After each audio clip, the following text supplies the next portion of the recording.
जो आपने वहां पर अश्लीलता नंगा नाच किया, वो क्या छात्र थे? और वहां पर जाकर के हिंदुस्तान तेरे टुकड़े होंगे इंशाअल्लाह इंशाअल्लाह, ये क्या नीट से संबंधित था? बच्चियों के साथ अभद्र व्यवहार हुआ। अगर अभद्र व्यवहार हुआ है, कांटे वाले सोटे दिए गए। क्या पुलिस सिर्फ मार खाने के लिए बनी है? जो पुलिस पे आक्रमण करेंगे, पुलिस की बंदूकें छीनने का प्रयास करेंगे, कार्रवाई होके रहे। ये हथियार इसलिए नहीं मिलेंगे दशहरे में उनका टीका लगा के पूजन किया जाए। 10-10, 15-15 साल के बच्चे भी पहुंचे थे, उनकी मां को गाली दी गई, पीएम मोदी को गंदी गंदी गालियों से नवाजा गया। कुल कलंक और कुल कलंकिनियां वहां पहुंची थी, जिनको आप हमारे बच्चे कह रहे हैं। ऐसे बच्चे न हो तो ज्यादा अच्छा है, ऐसे बच्चे न हो तो ज्यादा अच्छा है।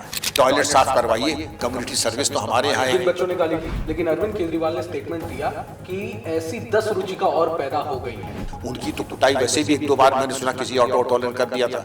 राहुल गांधी से भी पूछा था कि पुलिस वाले जो चुटाइल है उनके बारे में आपका बीजेपी क्या आदमी है? अरे सवाल का जवाब दीजिए मान्यवर। इमरान मसूद उन्हीं के पार्टी के यशस्वी सांसद, उनसे भी कहा अरे नहीं पुलिस वालों तो तनख्वाह लेने के लिए पिटने के लिए आते हैं, आपकी औकात नहीं है कि बिना पुलिस सिक्योरिटी का निकल सकते हैं। पुलिस को धन्यवाद दीजिए कि आपकी राजनीति इनकी बदौलत चल रही है। आस्था बनाम अराजकता, विरोध बनाम हिंसा। चाहे बात हम कर लें कांवड़ यात्रा की, जो आस्था की सबसे बड़ी प्रतीक के रूप में माना जाता है, या बात कर लें हम अभी हाल ही में सीजेपी के प्रदर्शन का, जो दिल्ली में हुआ और तमाम सुरक्षा व्यवस्थाओं तमाम चीजों पर सवाल उठा। जब भी सुरक्षा से खिलवाड़ होता है, जिम्मेदारी पुलिस की होनी चाहिए, बात पुलिस की आती है। अगर सुरक्षा में चूक होती है तो भी सवाल पुलिस पर उठते हैं। आज इन तमाम मसलों पर विस्तृत रूप से चर्चा करने के लिए हमारे साथ मौजूद हैं उत्तर प्रदेश के पूर्व पुलिस महानिदेशक और देश के सबसे सम्मानित आईपीएस अधिकारियों में से एक डॉक्टर विक्रम सिंह जी। सर, आपका बहुत बहुत स्वागत है और हमें समय देने के लिए बहुत बहुत धन्यवाद। धन्यवाद रोहन जी, बड़ी कृपा की आप पधारे और वार्तालाप का अवसर दिया। सर, अभी हाल ही में सबसे पहले मैं बात तो सीजेपी के प्रदर्शन और शिक्षा व्यवस्था पर तमाम जो भी देश में हालात चल रहे हैं उस पर बातचीत आपके साथ करना चाहूंगा। और मैं ये समझना चाहूंगा सर कि क्या सच में ये प्रदर्शन था शिक्षा के नाम पर या इसके जरिए अराजकता फैलाई गई? अगर आप पूर्व डीजीपी हैं, आप इस प्रदर्शन को सबसे पहले तो आप किस रूप से देखते हैं? क्या आपका इस पर कहना है, मैं ये समझना चाहूंगा। आपके महत्वपूर्ण प्रश्न का उत्तर रोहन जी, पहले मैं 4 सवाल आपसे पूछता हूं और उसी में उत्तर समाहित है। नंबर 1, बच्चों के साथ बड़ा अन्याय हुआ, जो इतने लीकेज हुए और लीकेज के बाद 24 बच्चों ने आत्महत्या की। आप पूरा देश इन पीड़ित बच्चों के साथ है और इसका समाधान होना चाहिए जी। और हम लोगों ने इसकी बड़ी आलोचना की थी कि पूरा देश बच्चों के साथ है। लेकिन सहानुभूति एक चीज है, सहानुभूति की आड़ में अवसर ढूंढ करके अराजकता फैलाना, इसके साथ कोई नहीं खड़ा है। मैं उम्मीद करता हूं कि जिस तरीके के तत्व 2790 अपराधी, जिनके ऊपर पॉक्सो से लेके हत्या से लेके हत्या का प्रयास से लेकर के राहजरी तक के मुकदमे हो, बलात्कार के केसेस हो, और वो आकर के वहां पर जंतर मंतर पे आपको अनुमति 1000 की, आप आ गए हजारों की तादाद में। उसके अलावा ये देखिए कि आपका रोज का खर्चा खाने खिलाने का 8-10 लाख का था, महीने का 2.5 करोड़ का था। कहाँ से पैसे आ रहे थे? विदेशी कहाँ से आ रहे थे? जो आपने वहाँ पर अश्लीलता नंगा नाच किया, वो क्या छात्र थे? और जिस तरीके के वहाँ पर अपराधियों के साथ साथ जो फैशन इंडस्ट्री के लोग आ रहे थे, जो आने के 1-1, 2-2 लाख रह रहे थे, ये क्या स्टूडेंट एजुटेशन था? और वहां पर जाकर के हिंदुस्तान तेरे टुकड़े होंगे इंशाअल्लाह इंशाअल्लाह, ये क्या नीट से संबंधित था? वहां शर्जिल इमाम की रिहाई की बात करना, ये क्या नीट से संबंधित था? इस पूरे आंदोलन को नीट तो एक बहाना था, और नीट के बच्चों के कंधे पर रख करके राष्ट्र विरोधी तत्वों ने एक ऐसा जमावड़ा और फूहड़ प्रदर्शन किया, और जाकर के प्रधानमंत्री निवास से लेकर संसद तक जो फूहड़ प्रदर्शन किया, मुझे घोर आपत्ति है इस चीज को लेकर के। और मैं कहूंगा इसकी जांच होनी चाहिए और प्रभावी पुलिस व्यवस्था होनी चाहिए थी। सर, दिल्ली में जो कुछ भी हुआ बीते दिनों हमने सब कुछ देखा। पीएमओ तक पहुंच गए थे और संसद तक प्रदर्शनकारी पहुंच गए थे। हालात ये तक आ गई थी कि पुलिस के कंट्रोल से हालात बाहर जाते दिख रहे थे। अगर आप तमाम पुलिसिंग का आप जिम्मेदारी अगर संभाल रहे होते, आप उस जगह होते, तो आप क्या करते? मैं ये समझना चाहूंगा। रोहन जी, इस आंदोलन के पहले बहुत बड़ी पूर्वाभ्यास आंतरिक सुरक्षा योजना, जो कि प्रत्येक जनपद का कर्तव्य है कि महीने में एक बार पूर्वाभ्यास करें, कर्मचारियों को देखें। तो जो हमारी दुर्गत हुई थी, 4 सवाल मैं आपको करूंगा। हमारी जो चूक थी, टीयर गैस सेल आप आपके- मानते हैं चूक थी? भयावह चूक थी। जी और तभी तो आपने कितनी बार देखा कि पुलिस कमिश्नर बीच में ही बदल दिया जाए। तो चूक तो इससे बड़ी चूक और इसका बड़ा चूक क्या प्रमाण क्या होगा। बिल्कुल। आपके एक्सपायर्ड टीयर गैस सेल इस्तेमाल किए जा रहे हैं। देश की राजधानी में तो सबसे ज्यादा, सबसे कारगर और सबसे ताजे टीयर गैस सेल दिए जाने चाहिए थे। इसके अलावा आपने ये देखा होगा फोर्स की कमी दिखाई पड़ी आपको, एडवांस इंटेलिजेंस की कमी दिखाई पड़ी। एडवांस इंटेलिजेंस का तो ये आलम था कि भीड़ आती जा रही थी और आप बिल्कुल किंग कर्तव्य विमूढ़ खड़े थे। आपने ये कहा जो आरोप लगाए जा रहे थे आपके ऊपर, कम से कम इतनी कृपा अपने ऊपर कर लेते, डेली प्रेस कॉन्फ्रेंस करके थे। आपने कहा बैरिकेड में करंट पास कर रहे हैं। कौन ऐसा महामूर्ख पुलिस अधिकारी होगा जो बैरिकेड में करंट पास कर देगा। और बैरिकेड तो दोनों तरफ से छुए जाते हैं। एक तरफ से अगर बच्चे हमारे छूटे, दूसरी तरफ से पुलिस अधिकारी, क्या हम दोनों को मार देंगे। दूसरी चीज, बच्चियों के साथ अभद्र व्यवहार हुआ। अगर अभद्र व्यवहार हुआ है, कांटे वाले सोटे दिए गए। रोज इसका यह तो कहिए खंडन, और अगर कोई दोषी है तो ऐतिहासिक प्रशासनिक कार्रवाई ऐसे दोषी कर्मचारियों के खिलाफ। सादे कपड़ों में पुलिस कर्मियों की नियुक्ति, अब सही है, सादे कपड़ों में पुलिस की नियुक्ति की जाती है, इसमें कोई अप्रत्याशित बात नहीं है। अब आपने कहा कि अगर मैं होता तो मैं क्या करता। इसकी थोड़ी और फाइन ट्यूनिंग करता। फाइन ट्यूनिंग में प्लेन क्लोथ्समैन जो है छतों पे ड्यूटी, ड्रोन टेक्नोलॉजी के साथ साथ एआई एनेबल्ड सीसीटीवी कैमरे, पूरे जो भी आने जाने के रास्ते थे उनके माध्यम से हम एक आकलन कर लेते एआई के माध्यम से कितने लोगों की आने की संभावना है। आपके जंतर मंतर पे 1000, रामलीला ग्राउंड में 10,000, 10,000 से ऊपर बुरारी ग्राउंड, ये मानक है। आपने प्रिवेंटिव एक्शन केवल लीडर से जो आपका 6 पन्ने का 22 पॉइंट का एक समावेश होता है उस पर दस्तखत बनवाए। उनके दस्तखत बनाने से क्या होता है, आप कम से कम ये जो सिक्योरिटी है आप कम से कम टॉप के 500 लीडर से ले लेते हैं। और अगर आपको बिल्कुल भी अंदाज नहीं था, आप प्रिवेंटिव अरेस्ट नहीं करना चाहते थे, तो जब इन्होंने हिंसा शुरू कर दी तब अरेस्ट कर लेते। अरेस्ट आपने तब भी नहीं किया। सर मैं यहाँ ये समझना चाहूँगा, आपने कहा कि छात्राओं पर और लड़कियों पर कहीं ना कहीं अत्याचार हुआ, ये मारे पीटे गए। अगर हुआ हो तो मेरी जान ये आरोप मैंने जो बताया, आरोप पुलिस पर आरोप लगे, पुलिस पे आरोप लगे हैं। तो बच्चों ने जो किया, जो प्रदर्शनकारी पहुंचे थे, उन्होंने जो पुलिस पर अटैक किया, बैरिकेड तोड़े, तमाम सार्वजनिक जो पब्लिक प्रॉपर्टीज थी उसको नुकसान पहुंचाया, तो पुलिस क्या करती सर? पुलिस वालों को पीटा गया। आरएएफ, मैंने तस्वीरें देखी है सर, आरएएफ जवान को 100 प्रदर्शनकारियों की भीड़ ने घेर कर पीटा, जमीन पर लंगड़ी लगाकर गिरा दिया और पीटा। पुलिस क्या करती इस वक्त? क्या पुलिस सिर्फ मार खाने के लिए बनी है? रोहन जी, पुलिस मार खाने के लिए नहीं बनी है जी। और जिसको शांतिपूर्ण आंदोलन कहा गया था या कहा जा रहा है आज, और बड़े बड़े बुद्धिजीवी कह रहे हैं शांतिपूर्ण हमारे बच्चों पे, 65 विद्यार्थी तथाकथित विद्यार्थी घायल हैं और 150 पुलिसकर्मी घायल हैं। ये कौन सा शांतिपूर्ण आंदोलन है भाई? 30 पुलिस के वाहनों को आपने स्वाहा कर दिया, ये कौन सा शांतिपूर्ण आंदोलन है? जिस तरीके से आपने पुलिस की कुटाई की, मैं समझता हूं दिल्ली पुलिस को, जज्बे को मैं सलाम करता हूं। उनका बर्दाश्त का मादा मुझसे 1000 गुना ज्यादा है। तो ये सर कोशिश क्या थी? संसद तक, जो संसद के द्वार तक जो प्रदर्शनकारी पहुंच गए, तो कोशिश क्या थी? पुलिस ने, सीआरपीएफ के जवानों को भी हमने देखा, नॉर्मल एसओपी होती है सर, प्रदर्शनकारी अगर पहुंच गए तो जाहिर तौर पर वो जो एसओपी होती है, हाथ में बंदूक ताने सीआरपीएफ के जवान खड़े थे और उसको लेकर तमाम वायरल किया। विपक्षी सांसद कहने लगे कि बच्चों पर आपने बंदूकें तान दी। तो बच्चों पे नहीं, जो पुलिस पे आक्रमण करेंगे, पुलिस की बंदूकें छींकने का प्रयास करेंगे, कार्रवाई होकर रहेगी। ये हथियार इसलिए नहीं मिले कि दशहरे में उनका टीका लगा के पूजन किया जाए। आपने अगर कानून अपने हाथ में लिया है, और पार्लियामेंट क्या पिकनिक स्पॉट है आपका? वहां जाकर के आप वहां पे फैशन शो करेंगे? आपने क्या कम जो है ऊधम काटा है जंतर मंतर पे? आप चाहते थे पार्लियामेंट में जाके, वो नहीं होने वाला था। इनकी कोशिश क्या थी सर? मतलब इनकी कोशिश ये थी, क्या कोशिश थी? मैं आपसे 1 महीने पहले ले जाता हूँ, 1.5 महीने पहले एक चैनल है, प्राइवेट चैनल है, उन्होंने कहा था अभी आप देखिएगा मोदी और शाह देश छोड़ के भाग जाएंगे। इनके मंसूबे उस दिन के नहीं थे, इनके मंसूबे बहुत पहले से टूल किट पक रहा था। और इनका ये कहना कि ये बिल्कुल बनेगा नेपाल, और मोदी जी और गृह मंत्री देश छोड़ के भागेंगे, और जो हाल नेपाल में हुआ था वो भारत में होगा। मतलब वही जो नेपाल में संसद में और जा करके राष्ट्राध्यक्ष के यहाँ पहुँच करके जो वहाँ अलमारी और लूट खसूट की थी, वो चाहते थे यहाँ करना। टूल किट काफ़ी हद तक ये कामयाब भी हुए, हुजूम इकट्ठा कर लिया, पीएम निवास तक ये बिल्कुल नज़दीक पहुंच गए, जहां पर आप कुछ नहीं कर सकते थे वहां आपने दरी बिछाई। खड़गे जी की उम्र का तकाजा करके आपने जन्मदिन के उनका कुर्सी मंगा दें।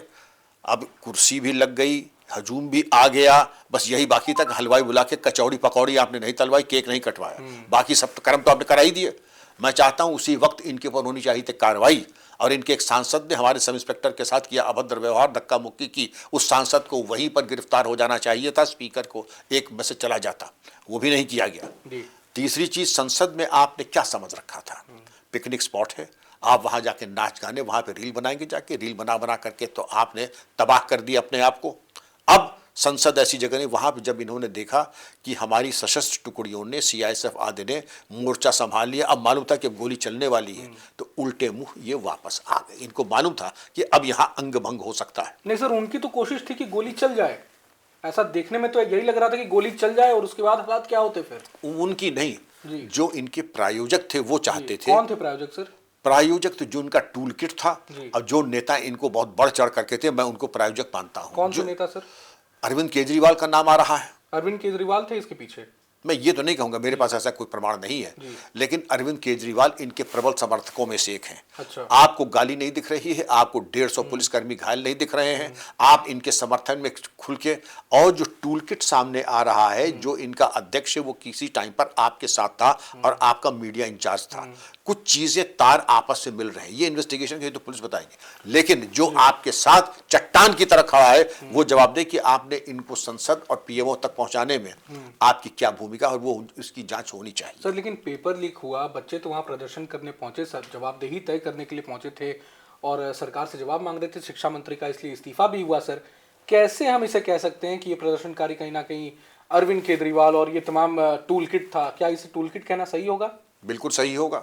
हर आंदोलन में बच्चे तो बड़े मासूम हैं, बच्चों के साथ आप भी खड़े हैं, मैं भी खड़ा हूं, क्योंकि हमारे बच्चे तो नहीं लेकिन ग्रैंड चिल्ड्रन इसी एज ग्रुप के हैं, और मुझे बड़ी पीड़ा इस बात की है। इस्तीफा होना चाहिए था, और जब पहली बार आपने विंडो इन लोगों ने, शिक्षा मंत्री जी द्वारा दी गई थी, एक विंडो दी गई थी, विंडो में एप्लीकेशन रिसीव किए गए, और जो एप्लीकेशन रिसीव किए उस विंडो में जो बैठे थे उसमें बड़ी संख्या में क्वालिफाई कर, तब भी मैंने कहा था भाई ये तो लगता है आपने कि एक बैक चैनल खोल करके कुछ लोगों को लाभ पहुंचाने की नियत से ये आपने विंडो दी थी।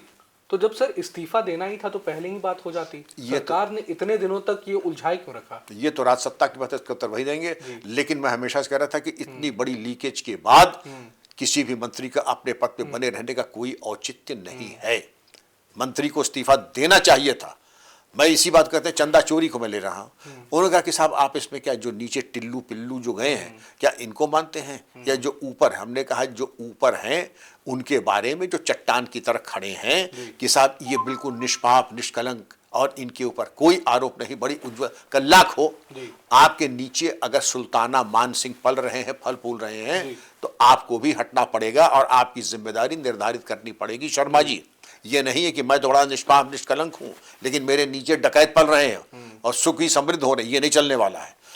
तो अब सर इतना सब कुछ हो गया, प्रदर्शन हो गया, अभी मैं झारखंड पर भी आऊंगा, झारखंड में भी जेपीएससी परीक्षा को लेकर तमाम चीजें हो रही, कंपैरिजन में करूंगा, लेकिन अब दिल्ली पुलिस की जो पुलिसिंग है, देश की राजधानी में कैसी पुलिसिंग होनी चाहिए? अगर आपको पहले से अंदेशा है कि प्रदर्शन इतना उग्र हो सकता है तो आप परमिशन क्यों दे रहे हैं? अभी आरक्षण को लेकर भी सोशल मीडिया पे कई पेजेस बन गए हैं, 6-7 मिलियन फॉलोअर भी हो गए हैं, वो भी प्रदर्शन की बात करें जंतर मंतर पर, अंदेशा जताया जा रहा है कि ये भी कहीं ना कहीं बड़े रूप में एक उग्र प्रदर्शन का रूप ले सकता है। तो आप परमिशन दीजिए ही नहीं प्रदर्शन का, और बाद में जब उग्र हो जाता है तो उसे कंट्रोल किया क्यों नहीं जाता है सही टाइम पर? ये इसका निर्णय तात्कालिक देश काल परिस्थिति को किया सकता है, हम आप यहाँ बैठ के इसका निर्णय नहीं ले सकते हैं। इसका परमिशन, और हमेशा ये देखा जाता है परमिशन दीजिए, रेगुलेट कीजिए, परमिशन दीजिए, रेगुलेट मत कीजिए, अनरेगुलेटेड फ्री फॉर ऑल कर दीजिए, तो बवाल टंटा होना ही होना है, तब तो बवाल होना ही होना है।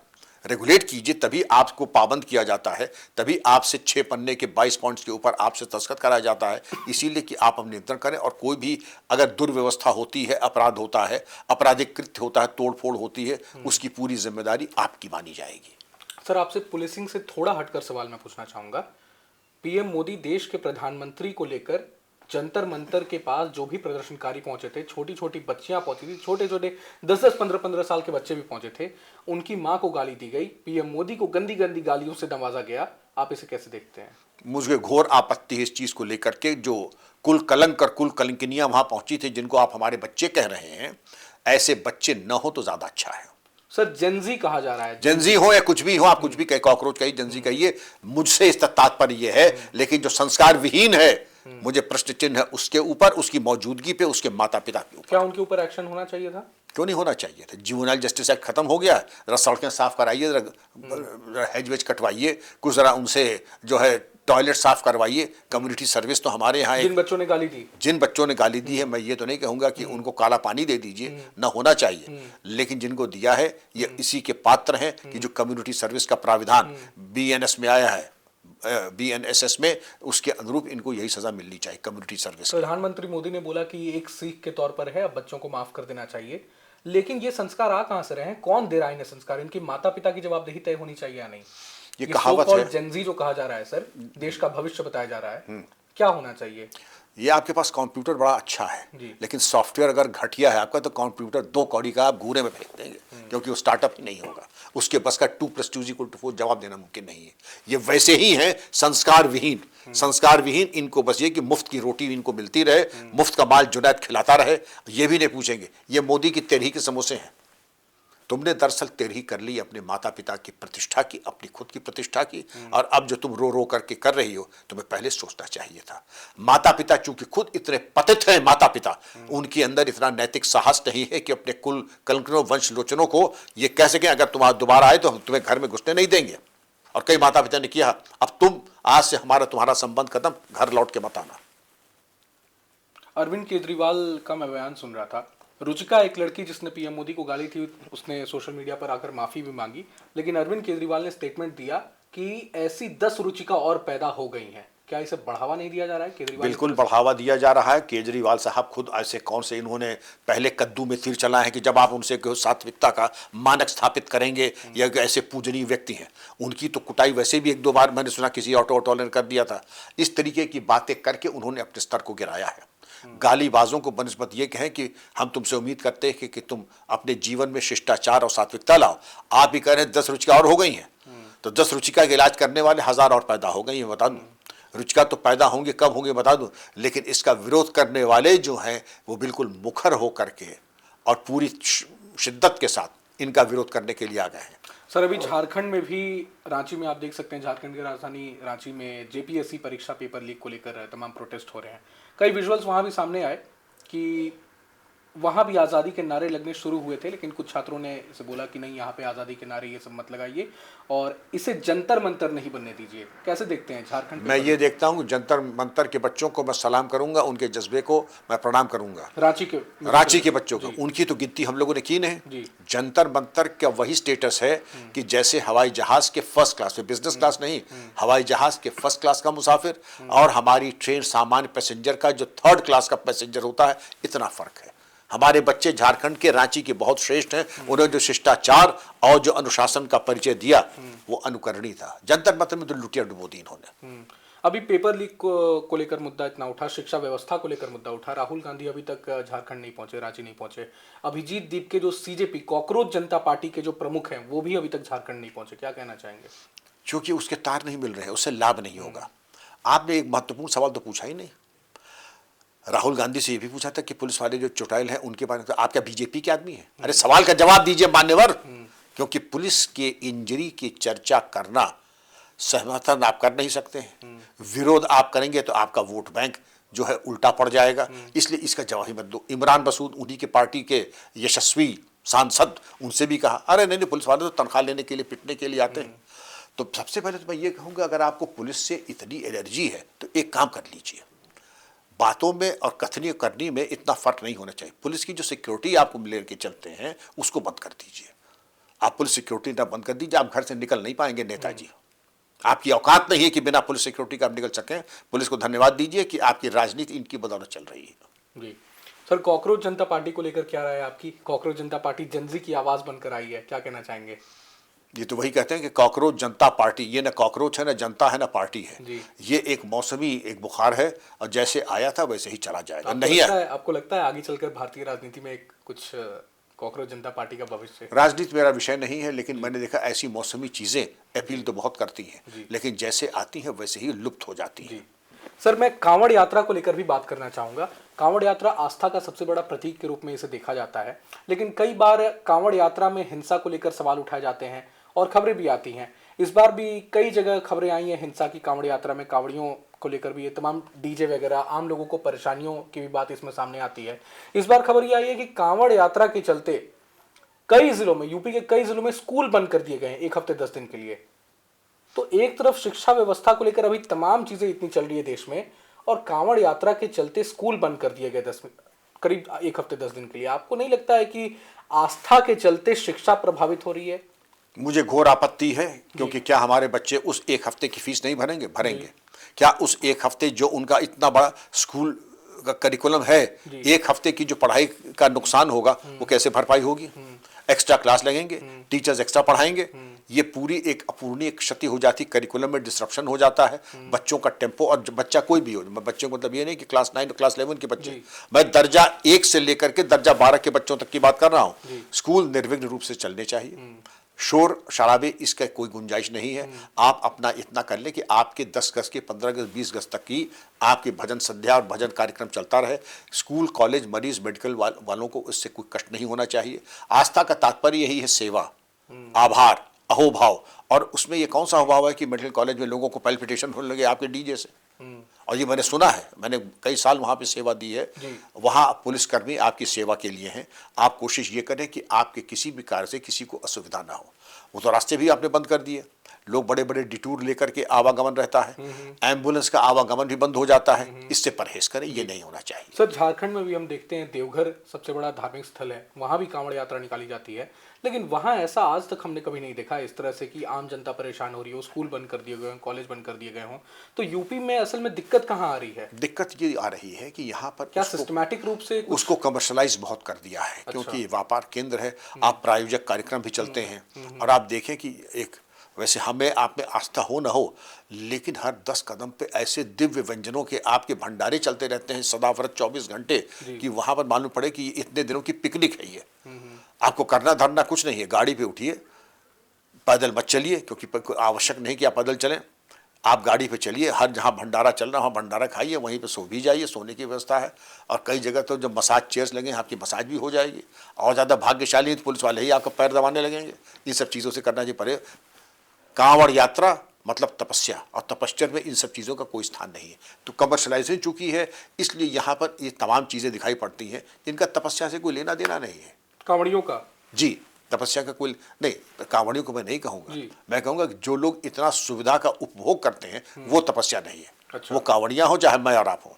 तो पुलिस व्यवस्था, क्या पुलिसिंग को लेकर भी कोई परेशानी इसमें आ रही है जिसके चलते स्कूल बंद कर दिए गए, कॉलेज बंद कर मामूली दिए? परेशानी है जी। ये बहुत बड़ी परेशानी है कि लोकप्रियता के चलते पुलिसकर्मियों ने वही कर दिया जो कि कांवड़िया चाहते थे। इससे परहेज करें। सर, अब स्कूल बंद करने पर सवाल उठाए जा रहे हैं, तो इस पे बात ये आ जाती है कि आप आस्था पर सवाल उठा रहे हैं। आस्था का इसका मतलब ये नहीं कि स्कूल बंद हो, जनजीवन अस्त व्यस्त हो जाए। आस्था का ये मतलब नहीं कि गाड़ी पे आप डंडे बरसा दें। ये ऐसी आस्था है तो फिर आस्था हम आपको बताने के लिए, फिर हमारा और दूसरा तरीका होता है समझाने के लिए कि धर्म और आध्यात्मिक जीवन क्या होता है। तो आस्था के नाम पर ये प्रशासनिक व्यवस्था से, लॉ एंड ऑर्डर से खिलवाड़ करने वाले को क्या संदेश देना चाहेंगे सर आप? मैं ये कहना चाहूँगा, आस्था है, आप सबका स्वागत है।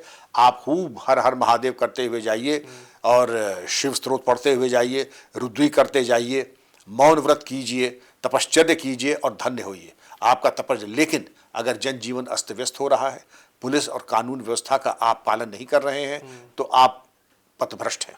तो यूपी में तो ये एक मॉडल सेट किया गया, लॉ एंड ऑर्डर का मॉडल सेट किया गया सर। अभी हाल ही में खबर आई कि पुलिस वालों की भी पिटाई हुई, कांवड़ यात्रा के दौरान कुछ कांवड़ियों के द्वारा पुलिस वालों को भी पीट दिया गया। तो लॉ एंड ऑर्डर का जब इतना चर्चा होती है, तो एक मॉडल सेट किया गया, तो इसमें समाधान क्या होना चाहिए? योगी सरकार को समाधान तो कुछ निकालना पड़ेगा। नहीं, समाधान तो हम लोगों ने इतने साल निकलवा, कभी ये दिक्कतें नहीं आई। जनजीवन अस्त व्यस्त नहीं होगा। ट्रैफिक ऐसा होगा कि अगर एम्बुलेंस या कोई इमरजेंसी होगी तो उसके लिए अलग से ग्रीन चैनल रहता है। इसके अलावा चप्पे चप्पे पर पुलिस रहती है, प्लेन क्लोज में रहती है। और प्लेन क्लोज में इसीलिए रहती है क्योंकि पुलिस की बात सुने, लेकिन प्लेन क्लोज में अगर है तो वो बात ज़्यादा सुनाई पड़ती है। तो ये तमाम चीज़ें, इनका पूर्वाभ्यास और वहाँ पे लोकल लोगों को विश्वास में लेकर के शांत समितियों का गठन, जनता की मौजूदगी, फर्स्ट एड सेल्स, ये तमाम रास्ते पर इसकी व्यवस्था होती है। ये नहीं कि वहाँ दुर्घटना हो गई, आगजनी हो गई, गाड़ी फूंक दी गई, पुलिस वाले पिट गए और आप मूक दर्शक बने हैं। फिर आपने पुलिसिंग क्या की? आप तो फिर स्कोर बना रहे हैं कि साहब इसमें इतने पुलिस वाले पिट गए, यहाँ पर इतने पिट गए। और आपका प्रिवेंटिव एक्शन क्या था? आपने रोकथाम के लिए क्या व्यवस्था की थी, जी। उसके बारे में चर्चा की जाए। तो योगी सरकार में आस्था को लेकर जो इतना बढ़ावा जो दिया जा रहा है, कहीं उसका कोई फायदा तो नहीं उठा रहा है? योगी सरकार के नहीं, ये बढ़ावा आज से नहीं, हमारे टाइम में भी ये होता था। जी। मैं तो नहीं, सपा सरकार में तो आरोप लगते हैं कि कांवड़ यात्रा को प्रतिबंध उस पर लगा दिया गया, तमाम चीजें। योगी खुद सीएम योगी ऐसा कहते हैं। नहीं, मुझे तो नहीं लगता कि आज तक कभी प्रतिबंध लगा हो, आज तक कभी प्रतिबंध लगा हो। ये जरूर होता है कि टेम्पो ऊपर नीचे हो सकता है, यहाँ तक तो मैं मानता हूँ। उनके ऊपर पुष्प वर्षा नहीं होगी, उनके पैर नहीं पुलिस वाले दबाएंगे, यहाँ तक तो ठीक, और मैं इससे सहमत हूँ। पुलिस वालों का काम कांवड़ियों को पैर दबाना नहीं, ना पुष्प वर्षा उनके ऊपर करना है, हरगिज नहीं। आप अपना अपना काम कीजिए, कानून व्यवस्था आपका काम है, और कानून का पालन कीजिए, वही 1000 पुष्प वर्षा के बराबर है। और जो लोग पुलिस वाले पैर दबाते, मैं पूछता हूँ भैया ये बता दो, तुमने माता पिता का कब पैर दबाया था, या अभी तुम्हारी आस्था उमड़ रही है कि तुम कांवड़ियों की जो है चरण वंदन कर रहे हो। इस चीज़ों से परहेज करें, हर चीज़ की एक व्यवस्था है। कांवड़ यात्रा तीर्थ यात्रा होनी चाहिए, कोई स्पेशल स्टेटस नहीं होना चाहिए। नहीं सर, अब देखते हैं इसमें रात के 12 बजे, रात के 1 बजे अब लाउड स्पीकर पर गाना बजा कर निकल रहे हैं, और नशा करने की भी तमाम बातें सामने आती है कांवड़ियों द्वारा। कई हमने खबरें भी इसमें देखी हैं, और जिसके चलते मारपीट, हिंसा कांवड़ मार्ग पर ये भी हम देखते हैं। तो सपा सरकार पर आरोप लगते थे, सीएम योगी खुद भी कई बार बयान दे चुके हैं, सपा सरकार में चूंकि कई चीजों पर रोक लगाई गई थी, लाउड स्पीकर बजाना, तमाम चीजें इन तरह की रोक लगाई गई थी, तो अभी क्या ये कहीं चूक तो नहीं हो रही है? नियंत्रण, मैं जिसको आप कह रहे हैं क्या, मैंने कहा उसका नियंत्रण जरूरी है, हमेशा जरूरत है। और अनियंत्रित कोई चीज हो वो अस्वीकार्य है, नियंत्रण होना चाहिए। जी सर, पूरे मसले पर विस्तृत चर्चा करने के लिए आपका बहुत बहुत धन्यवाद, और द फ्रीलांस मीडिया को आपने समय दिया, इसके लिए बहुत बहुत धन्यवाद। खबरों की स्वतंत्र आवाज सुनने और देखने के लिए सब्सक्राइब कीजिए TFM यानी द फ्रीलांस मीडिया।